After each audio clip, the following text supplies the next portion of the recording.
interface between Speaker Gbajabiamila and his Ghanaian counterpart pave way for better trade relations. Lawmakers show concern as flood wreak havoc in Kebbi and Sokoto State. This is You and Your Reps, the program that brings you development in the Green Chamber of the National Assembly, and we're reaching you live on the Nigerian Television Authority from Abuja, the nation's capital, African TV network. I'm Abdul Malik Adio. Welcome to the program. This week we take a look at the Speaker's visit to Ghana and the flood-ravaging part of the north, as well as what Nigerians expect of members. Don't go away. Stay tuned.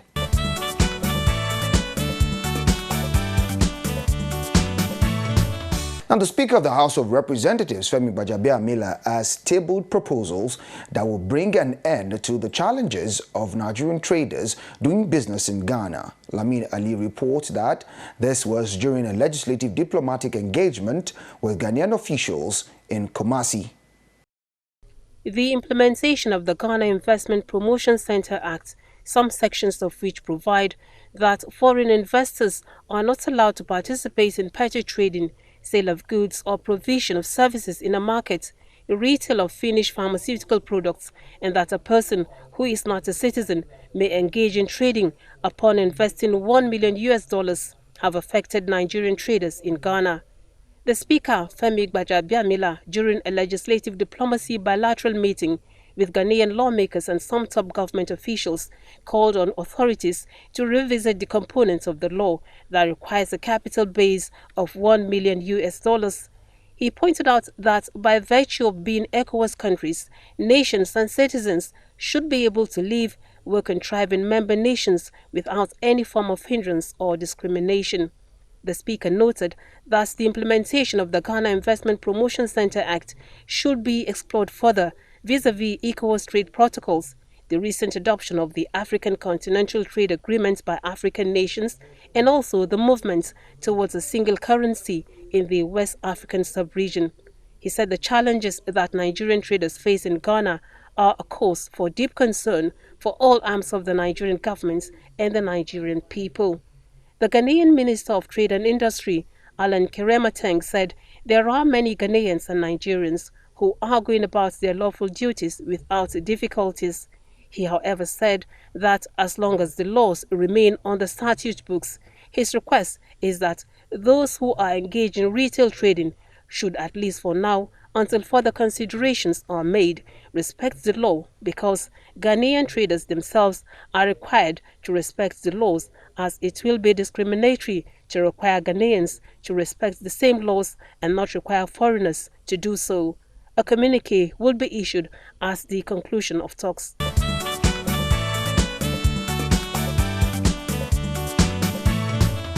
Some members of the House of Representatives gave their take on Nigerian traders doing business in Ghana. What we see as legislative diplomacy, I commend him very seriously, and I hope that some of the suggestions he has made will be taken to heart by both governments, so that it will limit, what our people go through. Because now we are supposed to be an ECOWAS state, and a lot of protocols that come with it.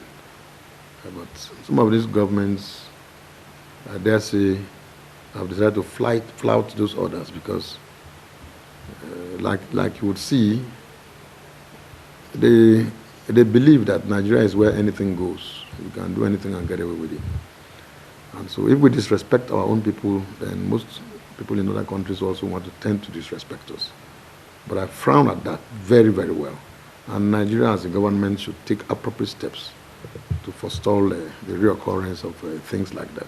I would say it's a very timely intervention.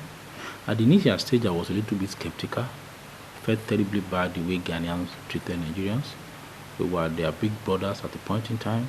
And whatever may have happened, some or few of our brothers may have misbehaved, or whatever the reasons, they may want to generate revenue, and that's why they are increasing their tariff that much. Whatever it is, I expect them to look back and see what we have done for them before. But in his characteristic self, the Speaker of the Parliament, took it upon himself and went to Ghana to visit his brother, the head of the parliament there. And we have seen clearly that is bringing out positive fruits. You take into consideration that when you look at the population of foreign investors in Ghana, Nigeria constitutes the highest population because of the proximity. So when the speaker heard about this, as a very pragmatic leader that he is, he quickly swung into action by visiting the president to ensure that they have that bilateral talk to see how something can be done about that. And I can tell you from the authority that the president has accepted from the authority to repeal that particular act. That's a promotion council. With that intermarry, with a lot of them sharing common culture and religions, today we find ourselves fighting ourselves, exchanging words. That is not this. And I think what a leader can do is to see how he can intervene and bring people to the table so that we can understand our differences and then begin to respect our own. And that's what exactly the speaker has done. And you can see from the report you have been reading all over the media, that has done a lot.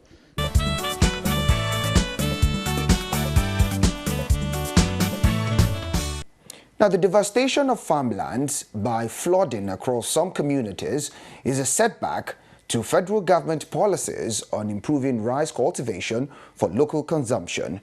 Against this background, federal lawmakers from Kebbi State have offered suggestions that could mitigate the impact of the disaster as farmers count losses running into billions of naira. The focal point of President Buhari's agricultural policy is empowering local farmers to produce staple like rice in an effort to stop importation. The flooding experienced in states like Kebbi, which has so far ravaged the entire state, with losses estimated at more than 10 billion naira, generated concerns. The Kebbi State Caucus at the House of Representatives pointed the urgent need to address the situation in view of impending food shortfall, in addition to ongoing emergency response by relevant authorities. This may include adequate and early preparation for dry season farming and the reconstructions of major infrastructure affected in the state. Going forward, the lawmakers advocated that a study be commissioned to provide solutions to the recurring disaster in Kebbi and other flood-prone parts of the country. From the valley of Argungu down to close to Benin Republic, all that area is submerged by flooding. This is quite different. Calls for help. So we are at that level now.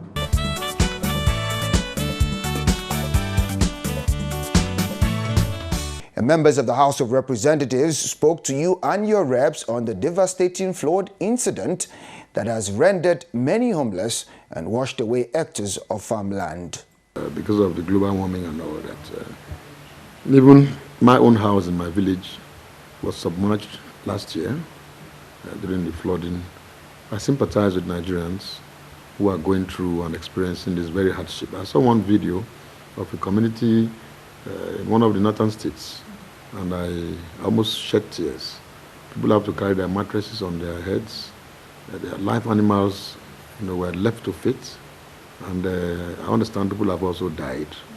I commiserate with those families, and I hope that government will rise, to provide succor for those families as a temporary measure. But in the long run, NAMET is doing their own job, but governments, both the federal government, state governments, and even the local governments, should look at the possibility of maybe trying to provide avenues through which people can be relocated from the very high-prone flood areas, so that even in our fiscal planning laws and all that, the states should ensure that people are not allowed to build on floodplains, so that to reduce the level of carnage that we see today. Look at a lot of people have lost so much money. I saw a lot of rice farms completely submerged. People's farms are gone. Those who have fish farms, they're all gone and all that. And yet we're in a situation where Everybody's suffering. So I call on government to also look at it very, very passionately, to come to the assistance and the aid of those who are suffering this very terrible situation. Canvas that prevention is better than cure. Prior to this flood coming up, there have been several agencies of government NGO warning Nigeria that there may be heavy flood this year. And because we know there's a lot of change in global warming, if you notice, there's not much rain in the south now, as opposed to how it used to be. And we have more rain in the north, which shows an indication of a total change in the atmospheric condition. And so when agencies of government NGO warns that we should do something, we should always learn to do it. Our people building houses at the verge of river, throwing dirt to sewage, they accounted for the major reason why we have this. Of course, there are some other exigencies or reasons why this happened. So I will plead that we should always take caution. We don't need to forget that something may happen. Throwing waste in the sewage will cause a lot of problems. Building houses on riverside will cause a lot of issues. Please let us take caution. Let's be careful when we act, so that the consequence of our actions may not become too much for us. And also assist the state government in shouting for help. So the aim was to call on international federal government, well-to-do individuals, non-governmental and governmental organizations, civil society groups, and what have you, to come to the aid of Kebbi State so that we can celebrate the situation, at least on ad hoc measures, so that we can address all the major emergencies issues right now.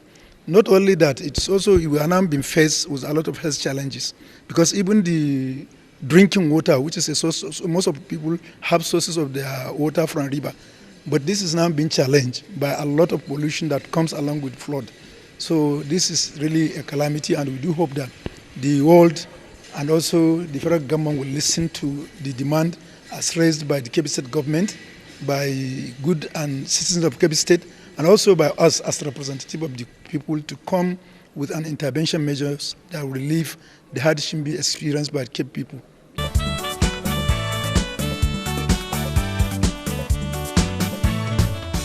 Now, when you hear legislators mention adjournment, what comes to mind? Well, in our legislative term segment this week, we will be enlightening you on the word adjournment. And Fulata Hassan takes you through the meaning of the word. Don't go away.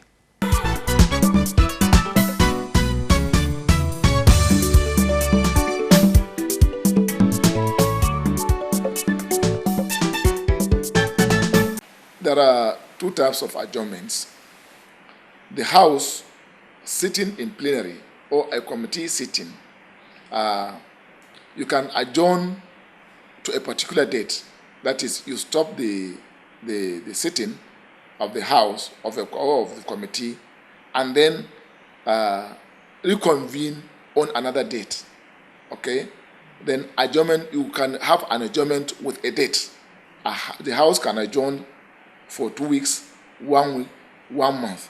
Then the House can also adjourn sine die, indefinitely. Okay?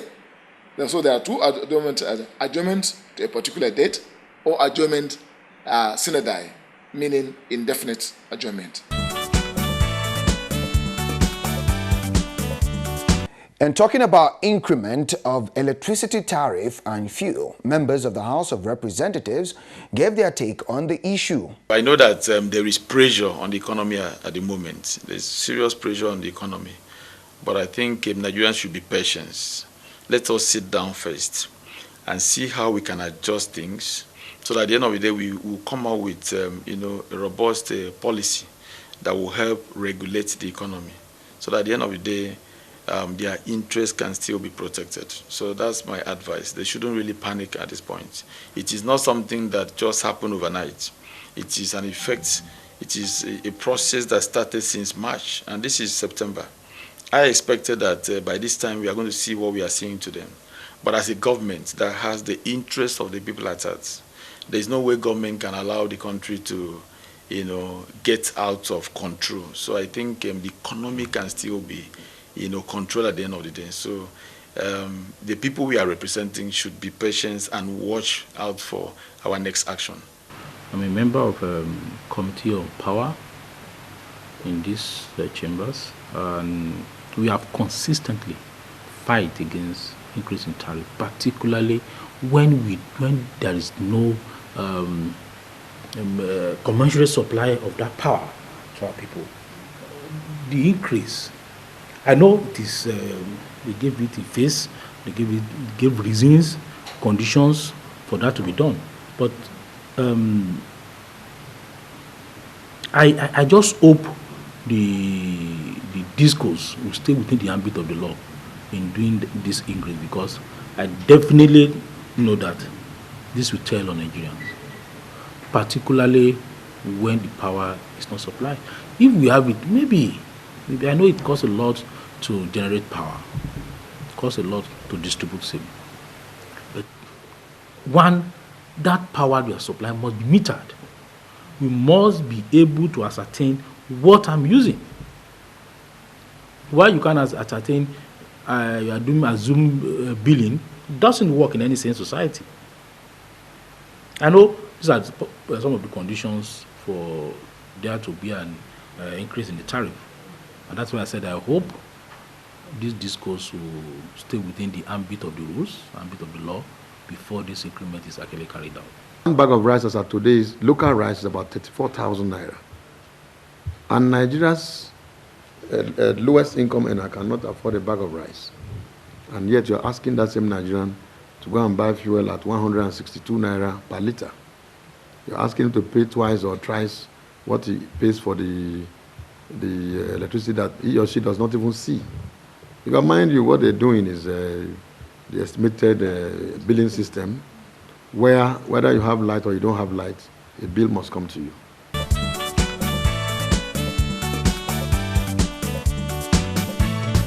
Looking forward to Ondo and Edo elections, cross-section of members spoke to you and your reps crew on the way to go about the election and also gave advice to politicians. We should be able to reach out and know that the strength of our economy is in these youths. That we are blessed with this energetic youth labor force.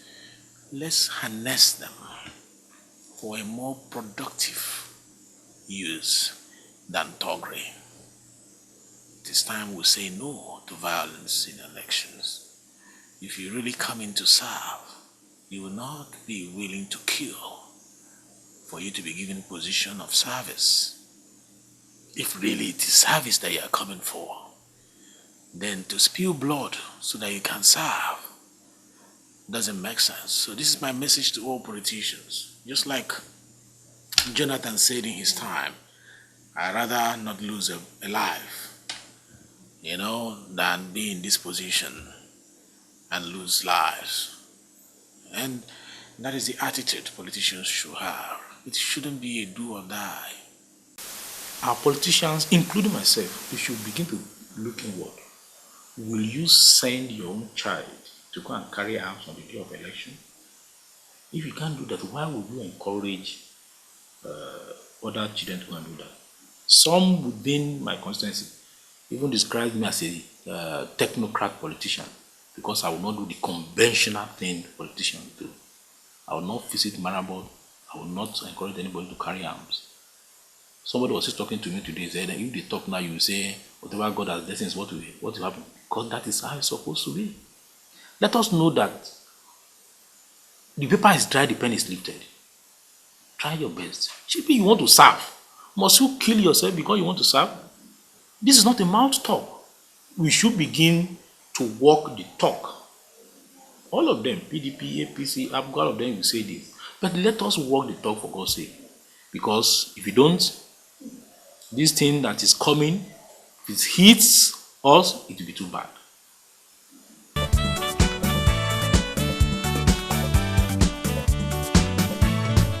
Now, the House of Representatives is empowered by the Constitution to legislate on exclusive concurrent and residual list.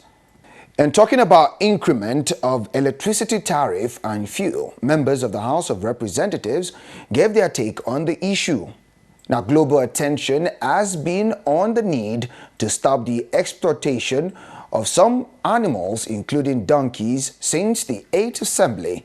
Garbadati has been on this bill and he spoke to you and your reps on the status of the bill. There is a particular within the animal skin, they call it gelatin. It's found only in donkeys, mainly in donkeys, and they use it for their traditional Ejio medicine.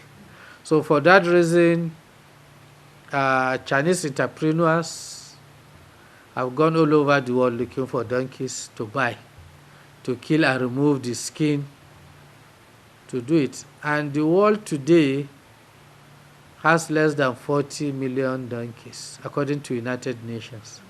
And they said if this trend should continue this way, in the next 10 years, there will be no donkeys, because the Chinese need at least 5 million donkeys every year to satisfy their own home market. So if no measures is taken and is allowed to continue, that means there will not be donkey again in the world. And most of the people in rural parts of this world, over 800 million people that depend on donkey, will have difficulty in using this animal. And as I told in many forums, the animal is used for so many things in different parts of the world. Here, you use it to take manure, local fertilizer to the farm. You use it in farming activity. You use it after harvest to transport it either to homes, to market, or to where you can get vehicles. And you also use it in fetching water from the well and also transporting it home. You use it in as a means of transport by carrying people from one point to the other. And you also use it, like here in Africa, when you go to the far north, most of the buildings you are seeing, a donkey is what was used in transporting the sand, cement, blocks, water to the site of the building. So you use it even in transporting woods to houses, and it has many uses, and all over the world.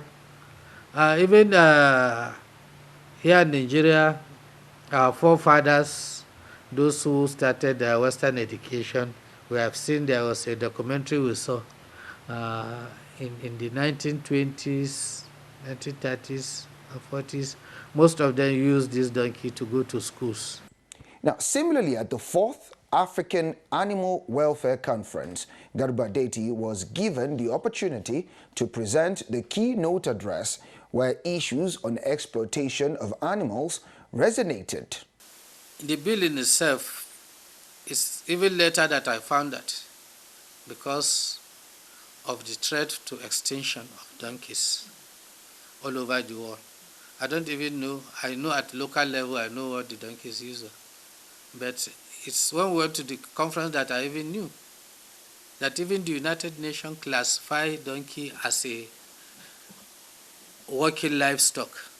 And out of the working livestock in the world, donkey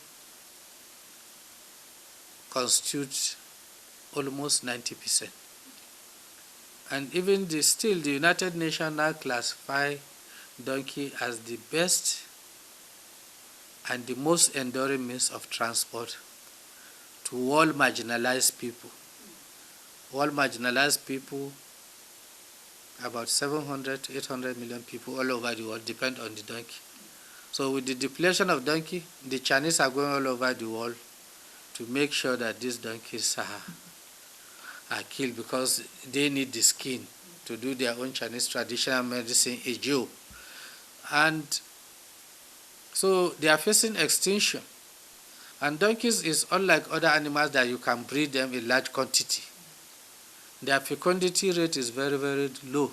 So to produce, it takes time. Scientists have tried to, but it's difficult. So with the rate now, the Chinese are going all over the world. If nothing is done, maybe in the next 5 to 6 years, there may no be donkey all over the world. Like now, if you go to particularly in most of the rural areas in northern Nigeria, donkeys are used for many, many, many things. For farming, for transportation, for bringing manure to the farm, for taking farm produce back, for fetching water from the well, even from transporting the water from the well to the house for domestic use. You use it in some places. Even a new bride is taken where you don't have modern male transport or there is no road, are taken. Even in some cases, it's just like ambulance, and it's very, very cheap to maintain. It's an animal that is very cheap to maintain, and you can use it for between 25 to 30 years.